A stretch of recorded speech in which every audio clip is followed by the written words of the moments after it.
Assalamualaikum warahmatullahi wabarakatuh. Bismillahirrahmanirrahim. Hamdan lillah wa nusalli wa nusallim ala Rasulillah wa ala alihi wa sahbihi wa mawalah. Qala rabbi shrah li sadri wa yassir li amri wa hlul 'uqdatam min lisani yafqahu qawli wa ba'du. Alhamdulillah pada kesempatan ini saya diberi tugas menyampaikan video populasi dan sampel dalam penelitian kuantitatif pendidikan Islam, mata kuliah metodologi penelitian pendidikan Islam yang diampu oleh dosen Dr. Muhammad Arfan Muammar MPDI. Baiklah, untuk mempersingkat waktu, saya akan langsung masuk pada pembahasan. Populasi dan sampel merupakan salah satu bagian penting dalam penelitian yang harus ditentukan sejak awal. Dengan penentuan jenis objek penelitian ini, peneliti bisa menentukan metode penelitian yang lebih sesuai dengan kondisi dan kebutuhan. Untuk itu, marilah kita bahas tentang populasi dan sampel. Populasi itu banyak pendapat para ahli. Namun, saya akan mengambil 3 pendapat daripada ahli tersebut. Salah satunya yaitu menurut Mulyati Ningsih bahwa populasi adalah sekumpulan orang, hewan, tumbuhan, atau benda yang memiliki karakteristik tertentu yang akan diteliti. Jadi, populasi akan menjadi wilayah generalisasi kesimpulan hasil penelitian. Itu menurut Mulyati Ningsih. Sedangkan menurut Howell, populasi adalah sebagai kumpulan dan peristiwa di mana Anda tertarik dengan peristiwa tersebut. Itu menurut Howell. Sedangkan menurut Sugiono, mengartikan populasi sebagai wilayah generalisasi yang terdiri atas objek atau subjek yang mempunyai kualitas dan karakteristik tertentu yang ditetapkan oleh peneliti untuk dipelajari dan kemudian ditarik kesimpulannya. Jadi, dari para pendapat ahli tersebut dapat disimpulkan bahwa populasi adalah semua objek atau subjek yang akan diamati atau diteliti oleh peneliti. Sebagai contoh,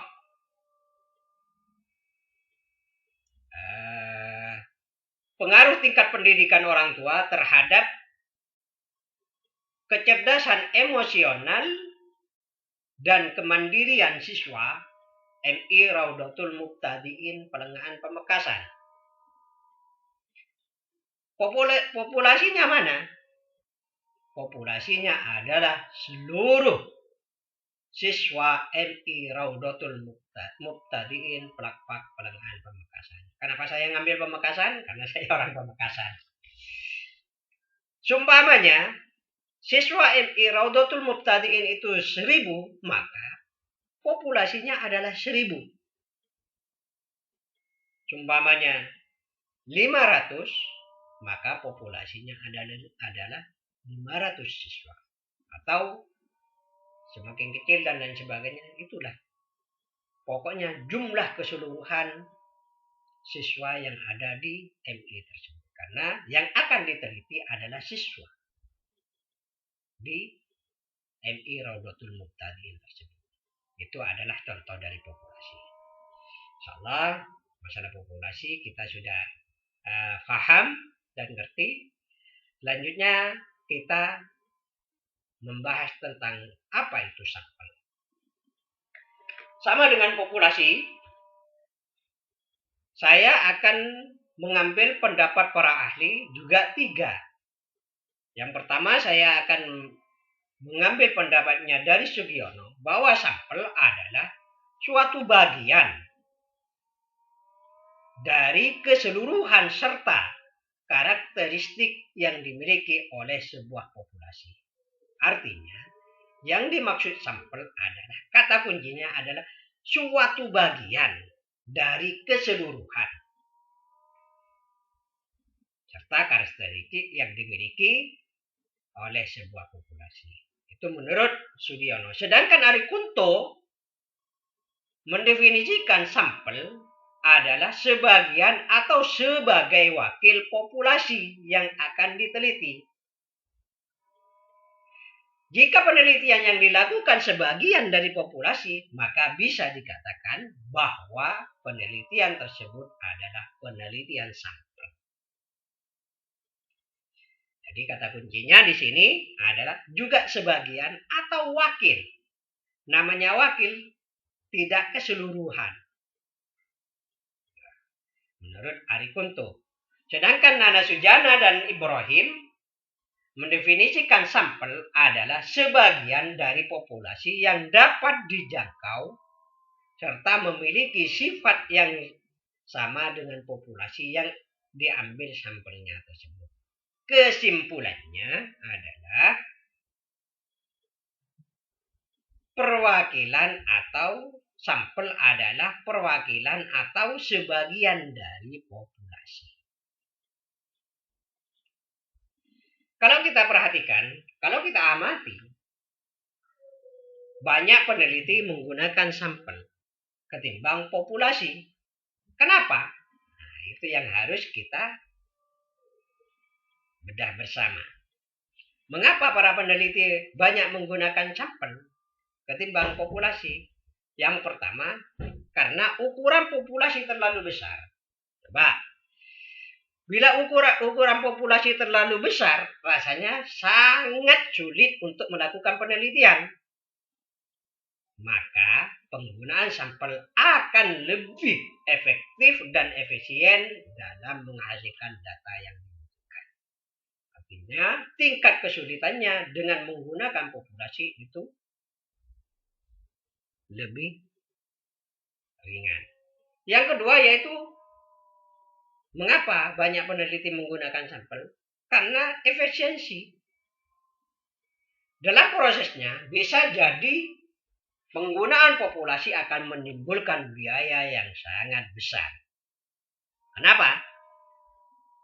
Kalau kita meneliti populasi dalam sebuah sekolah seumpamanya, seperti yang saya sebutkan tadi contoh MI Raudatul Muqtadi, seumpamanya jumlah siswanya 500 populasi.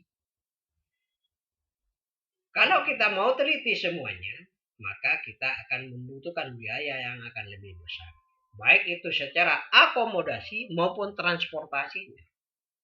Sedangkan kalau kita memakai sampel dari 500, kita ambil 100, maka insya Allah kita sudah menghemat lebih dari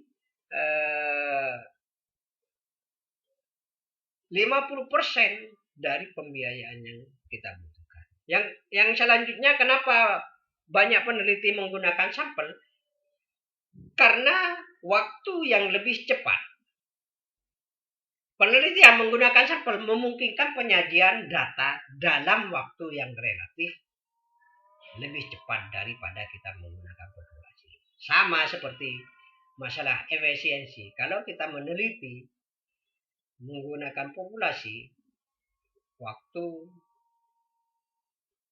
tenaga, dan lain sebagainya akan banyak terkuras dan tercurahkan untuk melakukan penelitian secara populasi. Juga kenapa banyak peneliti menggunakan sampel?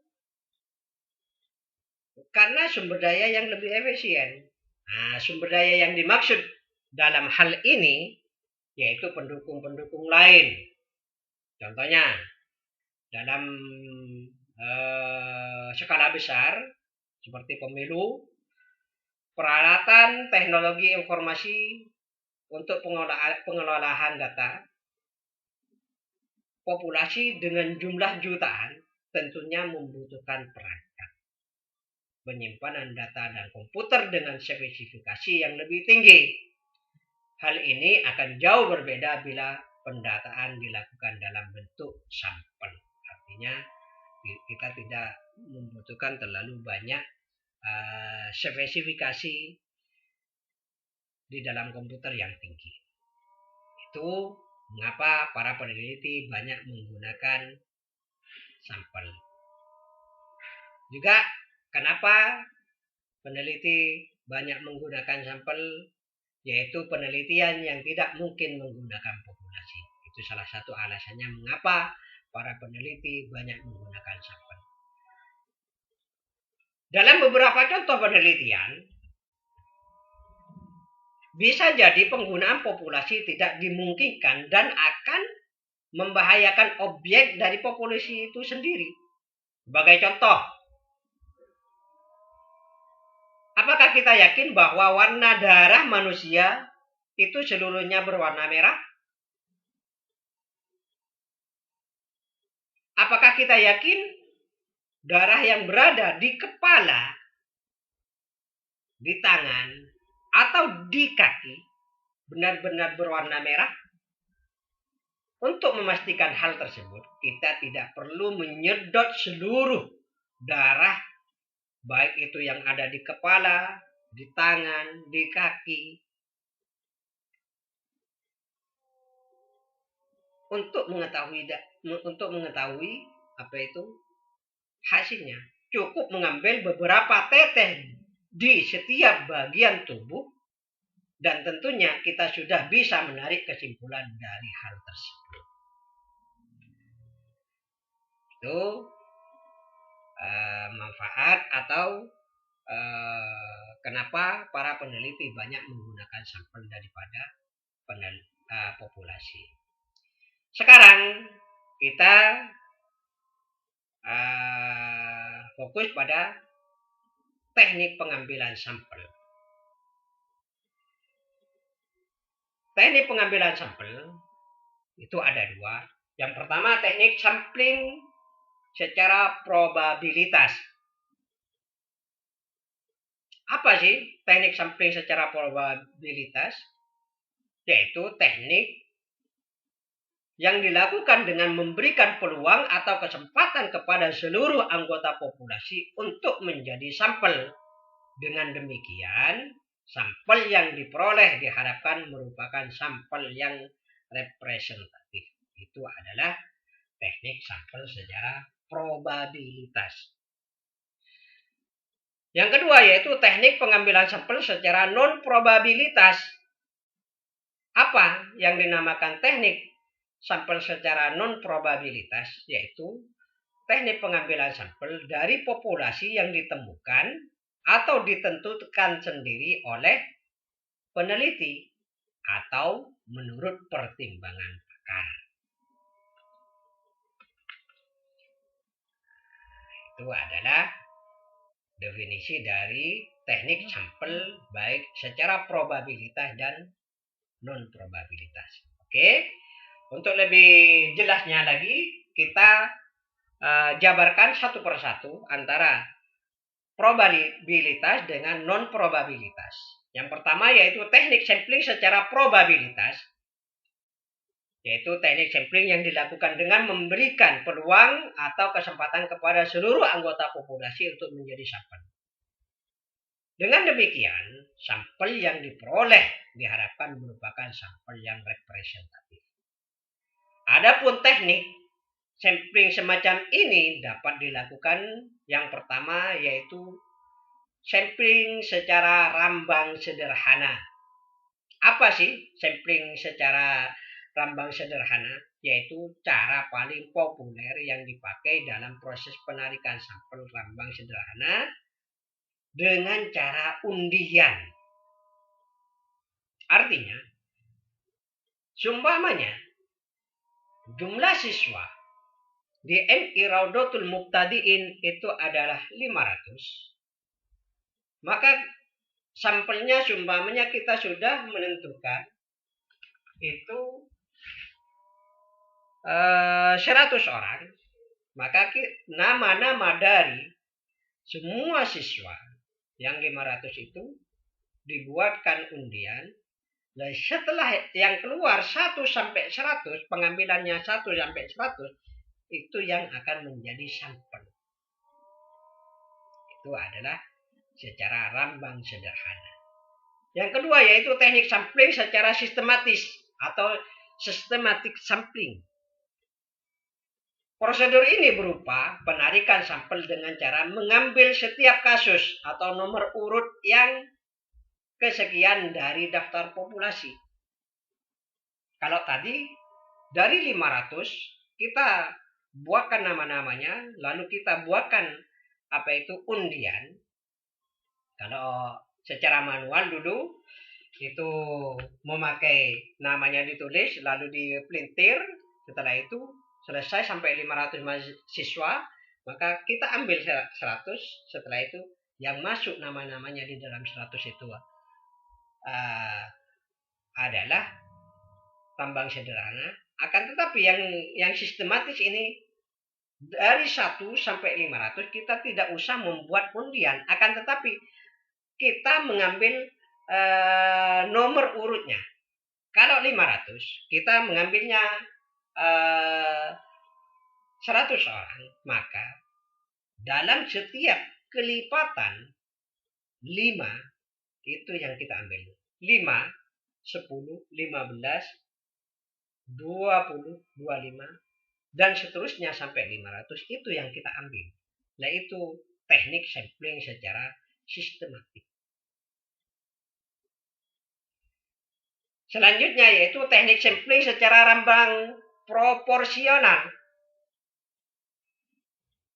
Jika populasi terdiri dari subpopulasi, maka sampel penelitian diambil dari setiap subpopulasi tersebut.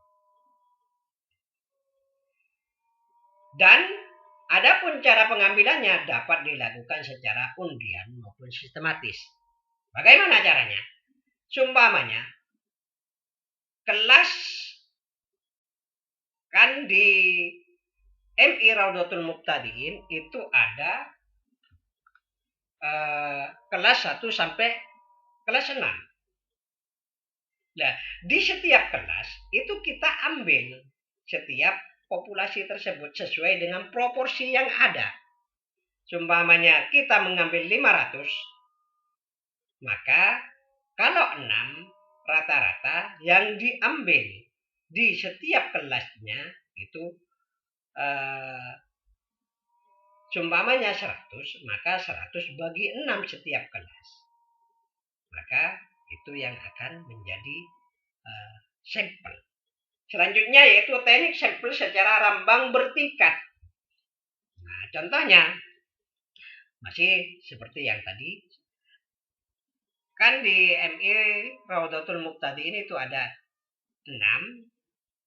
Nah, di dalam kelas itu masih bervariasi lagi. Itu adalah sub lagi. Artinya ada sub populasi yang ada di dalamnya. Cara pengambilannya sama seperti yang teknik populasi proporsional tadi. Selanjutnya yaitu teknik sampling secara klaster. Ada kalanya peneliti tidak tahu persis karakteristik populasi yang ingin dijadikan subjek penelitian. Karena populasi tersebar di wilayah yang amat luas. Biasanya ini di dalam pemilu biasanya. Untuk itu, peneliti hanya dapat menentukan sampel wilayah berupa kelompok klaster yang ditentukan secara bertahap. Teknik pengambilan sampel semacam ini disebut dengan cluster sampling atau multistig sampling. Dalam pemilu biasanya kan yang menjadi sampel itu adalah Kalimantan, Pulau Jawa, baik itu Jawa Timur, Jawa Barat, Jawa Tengah, Kalimantan. Nah, setelah itu baru ke Kalimantan diambil daerah-daerah besarnya. Nah, itu dengan teknik sampling cluster. itu adalah teknik sampling secara probabilitas. Sedangkan teknik non-probabilitas, yaitu teknik pengambilan sampel dari populasi yang ditemukan atau ditentukan sendiri oleh peneliti atau menurut pertimbangan pakar. Dan beberapa jenis atau cara penarikan sampel dari populasi secara non-probabilitas ini akan saya jabarkan sebagai berikut, yaitu pertama, purposive sampling. Apa sih purposive sampling? Purposive sampling yaitu cara penarikan sampel yang dilakukan dengan memilih subjek berdasarkan kriteria spesifik yang ditentukan oleh peneliti. Artinya kita sudah menentukan secara khusus kriteria secara khusus yang ditetapkan oleh peneliti tersebut. Yang kedua yaitu snowball sampling atau penarikan sampel secara bola salju. Penarikan sampel pada populasi berdasarkan pola ini dilakukan dengan menentukan sampel pertama. Sampel berikutnya ditentukan berdasarkan informasi dari sampel pertama. Sampai sampel ketiga ditentukan berdasarkan informasi dari sampel kedua dan seterusnya sehingga jumlah sampel semakin besar seolah-olah terjadi efek bola salju. Masih di teknik sampling secara non-probabilitas, yang ketiga yaitu teknik kuota sampling, penarikan sampel secara jatah. Teknik ini dilakukan dengan atas dasar jumlah atau jatah yang telah ditentukan. Biasanya yang dijadikan sampel penelitian adalah subjek yang mudah ditemui sehingga mudah pula proses pengumpulan data. Umpamanya jatahnya dari 500 siswa, 100, maka kita sudah tentukan terlebih dahulu. Nah, si A, si B, si C sampai 100 orang. Maka setelah itu kita juga memperhatikan kemudahan kita dalam memperoleh pengumpulan data. Itu adalah kuota sampling. Yang keempat yaitu accidental sampling. Dalam penelitian bisa saja terjadi diperolehnya sampel dari populasi yang tidak direncanakan, melainkan secara kebetulan, yaitu unit atau subjek tersedia bagi peneliti saat pengumpulan data dilakukan. Dan proses diperolehnya sampel semacam ini disebut sebagai penarikan sampel secara kebetulan dari populasi. Mungkin itu yang dapat kami sampaikan. Saya yakin banyak yang masih harus saya sampaikan, namun karena keterbatasan saya mohon maaf. Mungkin bisa disambung lagi lain waktu. Wabillahi taufiq wal hidayah. Assalamualaikum warahmatullahi wabarakatuh.